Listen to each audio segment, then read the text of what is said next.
서맹수 TV입니다. 금일은 11월 25일 토요일입니다. 오늘의 주제는 인간의 사악함이 자신을 망하는 길로 인도한다. 윤석열 대통령 현재 자신의 모습은 망하는 인간의 모습으로 변해가고 있다. 그들은 모두 진흙더미로 빨려 들어갈 것으로 보인다. 윤은 원래 악의 소굴에 서 있던 사람이다. 법은 만민 앞에 공정해야 한다. 그러나 우리의 사법부는 공정하지 않다. 어떤 내용이 공정하지 않았는지 확인해보자. 우리의 사법부는 자익과 엉켜있는 다툼의 판결은 모두 자익들에게 유리하게 손을 들어준 결과인 것을 알 것이다. 특히 부정성에 관한 다툼을 임의적으로 기각한 것을 면할 수 없을 것이다. 이것은 어디서 왔는지를 확인하면은 사법부의 구성 요원들이 거의 모두 5.18 유공자의 보상 규정 10%를 가지고 사법시험에 임한 자들이 거의 합격하여 구성된 조직으로 변한 것이 오래되었다. 전라도 사투리가 가득 찬 지방의 말이 그들에게 익숙하게 들리는 장소로 변화진 것이 옛날이 되어 있다. 같은 지방 사람을 같은 곳에 두면 비리가 발생하는 것이 보통이것을 알 것이다. 사법부의 잘못된 판결을 필자위에서 보면 지난 20년 1월 11일과 8월 15일 집회에서 벌어진 일들에 대하여 사건을 조작하여 벌금 550만 원을 받게 만들었다. 필자가 얼마나 억울하면 관련 검사와 판사와 관련자를 대상으로 이정죄와 이정교사죄를 걸어 그들을 고발했을까? 그리고 23년 6월 19일 대검찰청에 사법정의를 세워 법의 나라로 만들기 위하여 강주 5.18 사태 조작에 관여한 건영의 당시 안기부장과 홍준표 당시 안기부 파견검사를 위정죄와 이정교사죄로 고발하였다. 독촉 공문을 이에 보내었으나 사건에 대한 심의조차 진행하고 있지 않다. 이러한 현상은 사법부를 최법권적인 지역으로 만든 결과이다. 모든 규정은 정의를 말살하고 진실을 없애는 직위의 존재는 필요없는 기구라고 평가받아야 한다.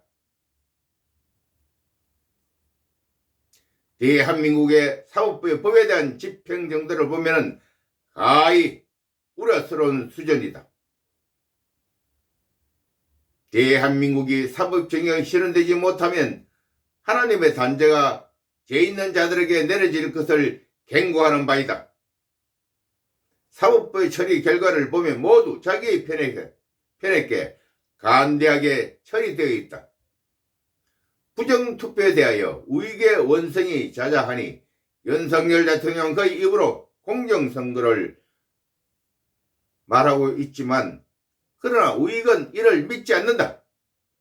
지금까지 자신이 어떻게 할 수 없다고 말하면서 자신은 제주 4.3 사건을 조작하여 판결하였다.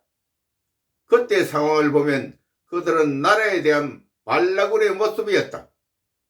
대한민국은 김영삼 시절의 사건 조작으로 5.18 사태를 민주화운동으로 만들었지만 오늘의 시대는 그때의 시대로 보고 착각한 것으로 보인다. 윤석열은 부정투표에 관한 같은 처지의 모습이다. 국민의힘당의 후보로 선거대 들어갈 때에 규정에 맞지 않는 자였으며 후보로 선정되는 과정도 선관위 관리하에 선거가 이루어졌으니 부정투표를 부정할 수 없을 것이다. 대통령 선거 결과를 보자. 이재명의 더불어민주당 공산당의 부정선거로 완벽하게 이루어졌다면 지금의 처지가 바뀌어져 있을 것이다. 선거일 3구 23시 주목해보자. 미개표 1%, 99%는 개포되어 있는 상태에서 이재명이 8.75% 승리한 결과가 되어 있었다. 그런데 결과는 정반대로 윤석열이 0.7% 승리로 밝혀졌다. 이 수치를 잘 보라. 이게 그들의 계획된 숫자이다. 아무리면 1%의 미개폭 전당을 모두 윤석열 후보가 다 가져갔다 하여도 계산상 나오지 못하는 결과인 것을 알 것이다. 부정선거라고 외치는 것은 이것을 시발로 부정선거에 관여한 자들을 영구히 제거하여 국민의 손이 국가를 경영하게 하여 국민이 주인인 나라가 될 것이다. 4.15 총선에서 문재인의 부정선거에 하여 발족된 20대 국회의원들은 모두 처형시킬 자로 분류해야 할 것이다. 그들은 문재인의 1천조 추경을 막지 못한 자들이니 그 책임을 지어야 할 것이다.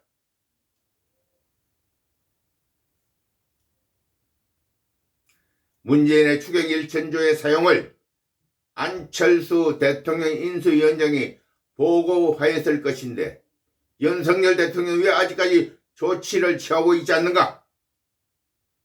문재인을 잡아들여 그를 치주하여 나라 돈을 함부로 사용한 자에게 그 책임을 물어야 할 것이다. 윤석열 대통령을 의심하는 것은 문재인과 이재명의 죄는 정확히 증거가 잡혀 있는데 왜 그 둘을 처리치 않고 간만 보고 있는지 모른다는 것이다. 이것이 그들과 동료라고 말할 수밖에 없을 것이다. 윤석열 대통령에게 조언합니다.